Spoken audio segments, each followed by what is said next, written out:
Ibu sekalian, kembali kita akan belajar pada hari ini di tema yang ketujuh, kepemimpinan. Subtema yang kedua, pemimpin idolaku. Pembelajaran yang keempat, siapkan diri kalian untuk belajar dengan baik. Sudin akan mengikuti lomba pidato. Dia mempersiapkan diri dengan baik, termasuk mengenakan pakaian yang nyaman. Mengapa Sudin harus mengenakan pakaian yang nyaman? Ayo membaca. Cara menjaga kesehatan reproduksi pada masa pubertas. Pada masa pubertas terjadi perubahan pada remaja pria dan remaja putri. Pada masa ini, produksi hormon meningkat.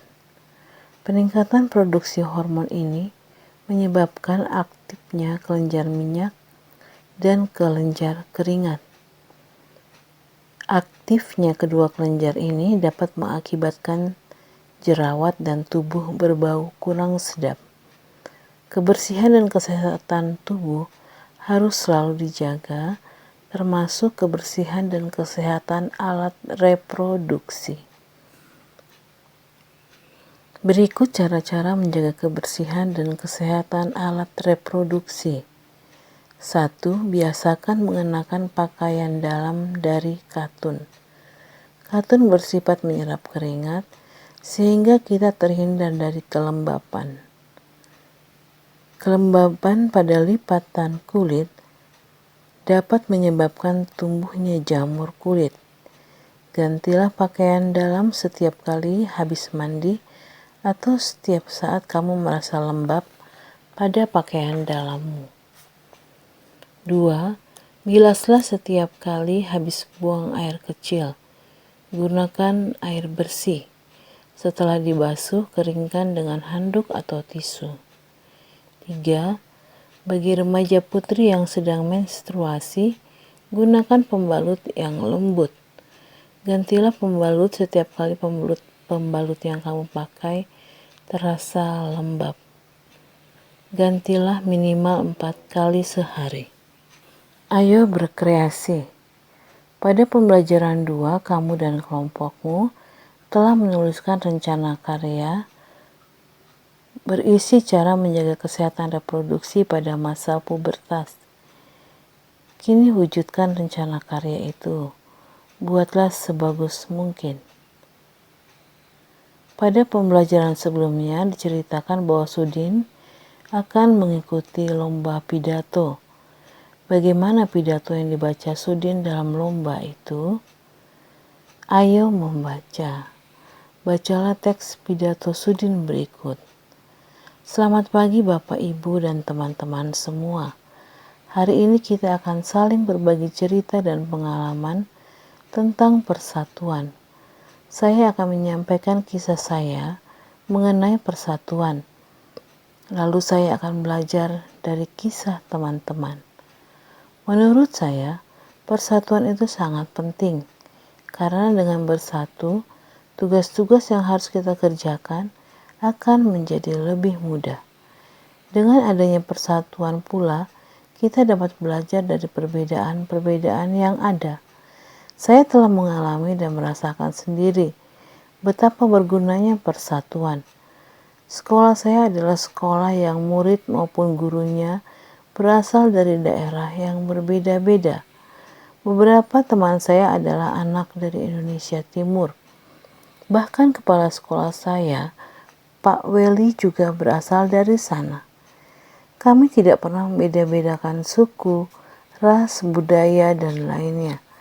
Kami selalu mendukung satu sama lain. Walaupun berasal dari Indonesia Timur, Pak Weli tidak hanya mementingkan murid-muridnya yang berasal dari Timur. Pak Weli tidak ragu untuk juga mempercayai kemampuan murid-muridnya yang berasal dari tanah Jawa untuk maju. Saya juga belajar banyak dari budaya teman-teman saya yang sangat beragam. Bagi sekolah di pelosok kabupaten, bukan hal yang mudah untuk mengirim saya ke sini, karena sekolah kami tidak memiliki cukup biaya. Kepala sekolah kami memiliki cara yang cerdik untuk mengumpulkan dana.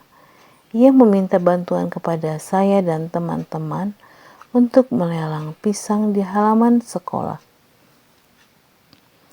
Para pembelinya merupakan pejabat-pejabat di daerah, Pak Bupati, Pak Camat, Pak Lurah, bahkan Ketua RW dan Ketua RT hadir mendukung. Meskipun hanya saya yang datang ke sini, namun di belakang saya, semua ikut berpartisipasi. Itulah mengapa saya sudah merasakan bahwa persatuan sangat penting dan berguna. Itulah pengalaman saya tentang persatuan. Bagaimana cerita teman-teman?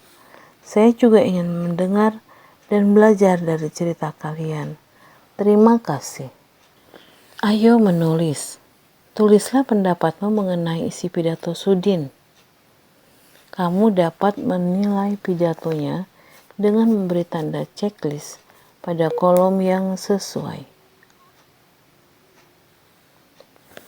Nomor 1, kriterianya teks pidato yang memiliki bagian pembuka. Ada atau tidak ada? Nah, di pidato Sudin tadi, teks pidatonya memiliki bagian pembuka, jadi kita menceklis yang ada. Nomor 2, teks pidato memiliki bagian inti. Ada ya anak-anak? 3, bagian inti teks pidato menjelaskan tentang topik yang dibahas dengan lengkap. Ada, maka kita checklist ada. 4, bagian inti teks pidato memuat contoh-contoh yang mendukung topik. Tadi kita lihat ada ya. 5, teks pidato memiliki bagian penutup. Ada. 6, teks pidato memiliki kalimat ajakan. Ada. Teks pidato memberi inspirasi bagi pembaca. Ada. 8, sebagian besar kata yang digunakan dalam teks menggunakan kosakata baku. Iya, ada ya. Kamu dapat menuliskan kesimpulan penilaianmu di bawah ini. Sudin sudah berpidato dengan baik karena dalam pidatonya, Sudin sudah memuat unsur-unsur penting pidato secara lengkap, ditambah penggunaan kata-kata baku yang sudah benar dari pidato Sudin. Dalam pidatonya, Sudin menceritakan pengalamannya tentang manfaat persatuan. Semangat persatuan juga harus kita jaga dalam bekerja sama dengan negara-negara lain, misalnya di Asia Tenggara. Ayo pelajarilah peran Indonesia dalam kerjasama di bidang sosial budaya. Ayo membaca. Kerjasama bidang sosial budaya negara-negara ASEAN. Kerjasama dalam bidang budaya negara-negara ASEAN ditandai dengan pembentukan komunitas sosial budaya negara-negara ASEAN atau ASEAN Social Cultural Community atau disingkat dengan ASCC. Komunitas ini memiliki 4 bagian utama sebagai berikut. 1. Mengelola dampak-dampak sosial dari integrasi ekonomi. 2. Membentuk masyarakat yang lebih peduli dan berbagi untuk mengatasi isu-isu kemiskinan, keadilan, dan pengembangan sumber daya manusia. 3. Meningkatkan perlindungan lingkungan. 4. Memperkuat dasar-dasar bagi ikatan sosial kawasan. Kerjasama nyata dalam bidang sosial budaya negara-negara ASEAN antara lain sebagai berikut. 1. Pertukaran kunjungan antar seniman ASEAN. 2. Festival lagu dan lomba menyanyi negara-negara ASEAN. 3. Kerjasama promosi pariwisata. 4. Kerjasama budaya serumpun Melayu. 5. Pertukaran berita dan penyiaran informasi mengenai ASEAN melalui televisi dan radio. 6. Penyelenggaraan pesta olahraga SEA Games setiap 2 tahun sekali. Ayo mencoba. Bersama kelompokmu, carilah informasi mengenai tahun dan tempat penyelenggaraan SEA Games. Carilah informasi penyelenggaraan SEA Games pertama dan 5 penyelenggaraan terakhir. Catatlah dalam bentuk tabel sebagai berikut. SEA Games pertama diadakan di tahun 1959. Diadakan di negara Thailand di kota Bangkok. SEA Games ke-25 diadakan tahun 2009. Negaranya negara Laos di kota Vientiane.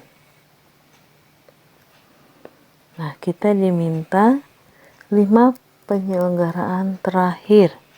Yang ke-26 diadakan pada tahun 2011 di negara Thailand. Kota penyelenggaraannya adalah Palembang dan Jakarta. SEA Games yang ke-27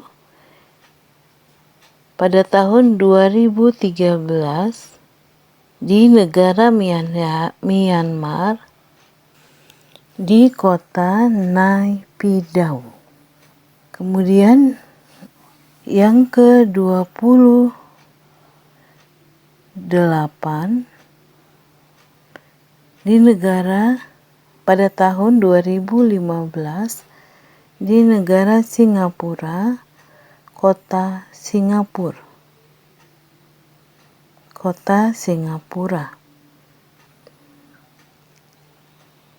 SEA Games yang ke-29 pada tahun 2017 di negara Malaysia dilaksanakan di kota Kuala Lumpur.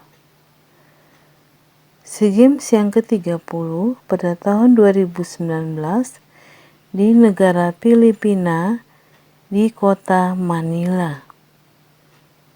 SEA Games ke-31 pada tahun 2021 di negara Vietnam di kota Hanoi.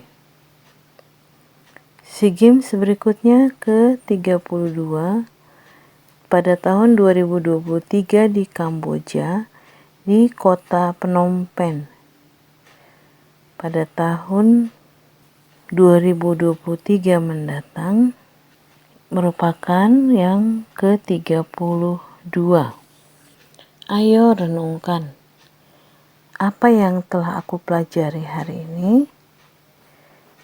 Kalian telah mempelajari cara menjaga kesehatan reproduksi pada masa pubertas, manfaat persatuan dan kesatuan, menjaga semangat persatuan dan kesatuan, juga harus dijaga dalam bekerja sama dengan negara-negara lain, misalnya di Asia Tenggara. Apa yang dapat kulakukan untuk meningkatkan persatuan dan kesatuan bersama teman-temanku? Tidak pilih teman, selalu bermain dengan semua teman, menghargai perbedaan yang ada, tolong-menolong sesama teman. Demikian pembelajaran yang dapat Ibu sampaikan pada hari ini. Semoga anak-anak Ibu memahaminya dan dapat menerapkannya di dalam kehidupan sehari-hari. Terima kasih, tetap semangat belajar di rumah. Salam sehat.